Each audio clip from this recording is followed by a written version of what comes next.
গুজরাটের কসাই, উনি আমাদের সাম্প্রদায়িক সম্প্রীতি শিক্ষা দিচ্ছেন।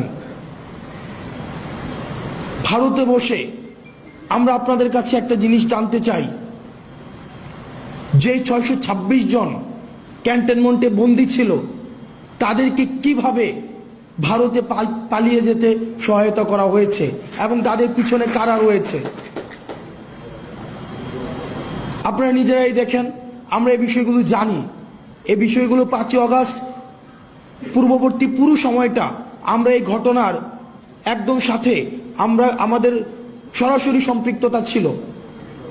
মিড রেঞ্জের যে অফিসারগুলো ছিল এবং সৈনিকরা ছিল, কোর্ট মার্শালকে সামনে রেখে জেনারেলের বিরুদ্ধে গিয়ে তারা ছাত্র জনতার পক্ষে রাস্তায় নেমে এসেছিল। আমরা তাদের প্রতি আমাদের দায়বদ্ধতা অনুভব করি।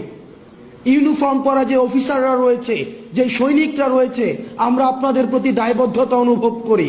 আপনাদের দায়বদ্ধতার জায়গা থেকে আপনারা নিশ্চিত করবেন যে এই 626 জন যারা এই ফেসিবাদের এনাবলার ছিল, কোলাবোরেটর ছিল, এই ফেসিবাদের যারা পৃষ্ঠপোষকতা দিয়েছে, যারা এই ফেসিবাদকে ডালপালা আকারে মহিরূপে গড়ে উঠতে সহায়তা করেছে, তাদেরকে কারা সীমান্ত পাড়ি দিয়ে আজকে ভারতে একটা সেফ এক্সিট করে দিয়েছিল, আপনারা সেই বিষয়টিকে নিশ্চিত করবেন। আজকে আমি যখন পিলখানায় কথা বলছি, ঠিক এই মুহূর্তে mother of terror Sheikh Hasina ভারতে বসে তিনি জনসভায় বক্তব্য দেওয়ার প্রস্তুতি নিচ্ছেন, এবং সেটি আমাদের জন্য লজ্জার। আমি যখন এই পিলখানার আশেপাশে যাই, টিউশন করাতে যেতাম, আমি ইউনিভার্সিটি লাইফে 2009 সালের ফেব্রুয়ারিতে যে ঘটনাটা ঘটেছিল, the first intentional killing of this land heroes, the first intentional killing, এটাকে একটা স্লটার বলা যায়, এবং স্টেট পেট্রোনাইজড এমন স্লটার আর পৃথিবীতে কোথাও হয়েছে কিনা সেটা আমরা নিশ্চিত নয়। এই পিলখানার সাথে এটার সিলসিলা শুরু হয়েছে 2009 সাল থেকে, এবং এটার চূড়ান্ত পরিণতি 2024-এর এই 5ই আগস্টে হয়েছে।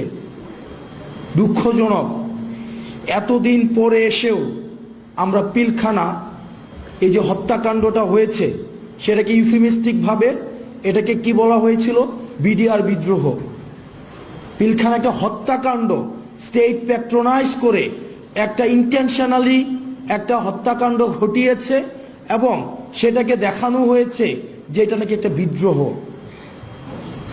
আমার বয়স 27 বছর, আমি তখন ক্লাস 5-এ পড়ি যখন এই ঘটনাটা হয়। এখনো পর্যন্ত এই যে কফিনের যে দৃশ্যটা আমার চোখে ভাসে, যে নিজের সহকর্মীর কফিনের দৃশ্যটা নিয়ে যাচ্ছে, এবং এই মাটির সবচেয়ে কঠিন মনের মানুষ যারা, সবচেয়ে দৃঢ় প্রতিজ্ঞ মানুষ যারা, তাদের চোখ দিয়ে পানি পড়ছে এবং তারা নির্বাক। এবং আমার অনেক অফিসারদের সাথে পরবর্তীতে কথা হয়েছে, সেদিন তারা প্রস্তুত ছিল যারা এই ধরনের আক্রমণটা ঘটিয়েছে তাদেরকে প্রতিরোধ করার জন্য, কিন্তু কোনো ডাইরেক্টিভস পাওয়া যায়নি। সন্ধ্যা পর্যন্ত অপেক্ষা করতে হয়েছে, কোনো ডাইরেক্টিভস নাই। যখন ইন্টেনশনাল অপারেশনটা ডান হয়েছে, তখন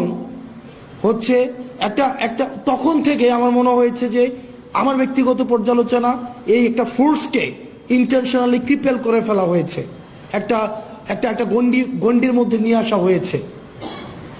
আমি এই পিলখানাতে দাঁড়িয়ে সৃষ্টিকর্তা কবুল করেছে, আমরা যখন আসতাম যেতাম এবং এই চেতনাটা ধারণ করতাম, এই বিচারের কথাটি আমরা অন্তত এটা প্রতিষ্ঠিত করে দিয়ে যাব, এবং সৃষ্টিকর্তা এই সুযোগটা হয়তো আমাদের অন্তত বলার সুযোগটি দিয়েছে। আমরা আপনাদের মধ্য থেকে এই দাবিটা আমরা আরো বেশি বেশি চাই, যেন আপনাদের মধ্য থেকে এই জিনিসটাকে আপনারা এমফাসিস করেন। খুব দ্রুততম সময়ের মধ্যে এই পিলখানা হত্যাকাণ্ডের সাথে যারা জড়িত ছিল, এবং নিরপরাধ অসংখ্য অফিসার রয়েছে এতদিন পর্যন্ত যারা কারাগারে রয়েছে, ট্রায়াল অ্যান্ড এররের মধ্য দিয়ে যাচ্ছে, দ্রুততম সময়ের মধ্যে যেন এই বিচারটিকে নিষ্পত্তি করা হয়। এবং যারা ভারতে চলে গিয়েছে তাদের টাকা পয়সার কোনো অভাব নেই। আজকে আমি যখন পিলখানায় কথা বলছি, ঠিক এই মুহূর্তে mother of terror Sheikh Hasina ভারতে বসে তিনি জনসভায় বক্তব্য দেওয়ার প্রস্তুতি নিচ্ছেন। এবং সেটি আমাদের জন্য লজ্জার। আমরা আমাদের জায়গা থেকে আমাদের এই ভোকালটা, এই যে জুলাই মুভমেন্টটা, এই জুলাই মুভমেন্টে 1500-র বেশি যে শহীদ হয়েছে এবং 22,000-এর বেশি যে আহত হয়েছে, এটা যে একটা জুলাই মুভমেন্ট ছিল, কিন্তু আমরা ওয়েস্টার্ন মিডিয়াতে দেখছি, আমরা ইন্ডিয়ান মিডিয়াতে দেখছি কনস্ট্যান্ট প্রপাগান্ডা চালিয়ে যাওয়া হচ্ছে। এটাকে বলা হচ্ছে rise of fundamentalism and just a political upheaval. আমরা আমাদের জায়গা থেকে এই জিনিসটাকে প্রতিষ্ঠিত করতে হবে। এটা শুধুমাত্র পলিটিক্যাল আপহিভাল ছিল না, এটা রাইজ অফ ফান্ডামেন্টালিজম না, এটা একটা সকল শ্রেণী পেশার মানুষের, ছাত্র, নাগরিক এবং সিপাহী যারা, সৈনিক যারা, সবাই রাস্তায় নেমে এসেছিল এই ফেসিবাদের বিরুদ্ধে।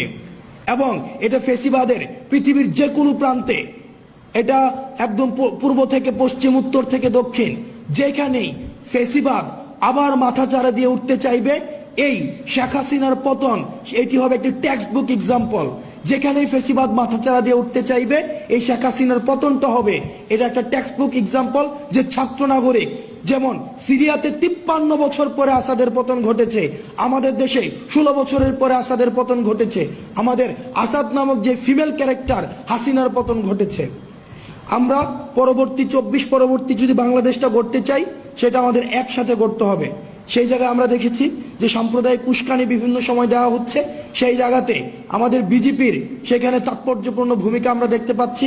আমরা আমাদের পরবর্তী 24 পরবর্তী যে বাংলাদেশটা রয়েছে সেটি গড়ার জন্য আমরা সবাইকে একসাথে নিয়ে আমরা কাজ করতে চাই। এবং ইন্ডিয়ান এবং ওয়েস্টার্ন মিডিয়াতে যেই ধরনের প্রপাগান্ডা এখন বর্তমানে স্প্রেড করা হচ্ছে, সেগুলোর বিরুদ্ধে আমাদের কালেকটিভ কাউন্টার প্রপাগান্ডা সেল আমাদেরকে চালাতে হবে। এবং আমরা আমাদের ফেসিবাদ আর কোন রূপে আমরা ফিরতে দিব না, এটা কোন নামে আমরা ফিরতে দিব না। যেই ফেসিবাদ হয়ে উঠতে চাইবে তাদের বিরুদ্ধে আমাদের লড়াই এবং আমাদের সংগ্রাম অব্যাহত থাকবে। আপনারা ভালো থাকবেন, সুস্থ থাকবেন। আপনাদের সাথে সব সময় দেখা হবে রাজপথে, কখনোই আপোষে নয়, সংগ্রামে। সালামু আলাইকুম। শহীদ আবু সাইদ ফাউন্ডেশনের জন্য বিজিবি 5 লক্ষ টাকা প্রদান করেছে। আর এর মধ্যে প্রকৃত অর্থে যেটা না বললেই নয়, আমরা আমাদের স্বরাষ্ট্র মন্ত্রণালয়ের কাছ থেকে, বিশেষ করে আমাদের মাননীয় স্বরাষ্ট্র উপদেষ্টার কাছ থেকে এই আহতদের পাশে দাঁড়ানোর জন্য আমরা সর্বসময়ই নির্দেশ, উপদেশ, উৎসাহ সবসময় পেয়েছি। এবং তিনিও আপনারা দেখেছেন যে ইতিপূর্বে বিজিবি হাসপাতাল এবং অন্যান্য হাসপাতালে গিয়ে আহতদের পাশে থেকেছেন এবং সহায়তা প্রদান করার চেষ্টা করেছেন। তো সম্প্রতি আমরা রংপুর ভিজিটের সময় যখন জানতে পেরেছিলাম যে আবু সাইদের পরিবার আবু সাইদ সংঘ নামে একটি ক্লাব গঠন করেছে, সেখানে উপদেষ্টা মহোদয়ের নির্দেশক্রমে আমরা বিজিবির পক্ষ থেকে 5 লক্ষ এবং র্যাবের পক্ষ থেকে 5 লক্ষ, স্বরাষ্ট্র মন্ত্রণালয়ের পক্ষ থেকে 10 লক্ষ টাকা তাদেরকে সহায়তা প্রদান করেছি। এছাড়াও বিজিবির তত্ত্বাবধানে রংপুরে শহীদ নজিবুল সরকার বিশালের পরিবারকে 3 লক্ষ টাকা প্রদান করা হয়েছিল। এবং আমরা পপুলার হাসপাতালে যখন শিক্ষার্থীদের চিকিৎসা চলছিল, তখন আমরা বিজিবির পক্ষ থেকে আরও 5 লক্ষ টাকা প্রদান করেছিলাম। আর বক্তব্য দীর্ঘায়িত করতে চাই না। পরিশেষে বর্তমান পরিস্থিতিতে আমি সকলকে আশ্বস্ত করতে চাই যে সবার উপরে দেশ, এই মন্ত্রে উজ্জীবিত বিজিবির প্রতিটি সদস্য সীমান্তের অতন্দ্র প্রহরী হিসাবে সদা প্রস্তুত এবং দেশের জন্য যে কোনো পরিস্থিতি মোকাবেলায় দৃঢ় প্রতিজ্ঞ। সকলের সুস্বাস্থ্য ও নিরাপদ ভবিষ্যৎ কামনা করে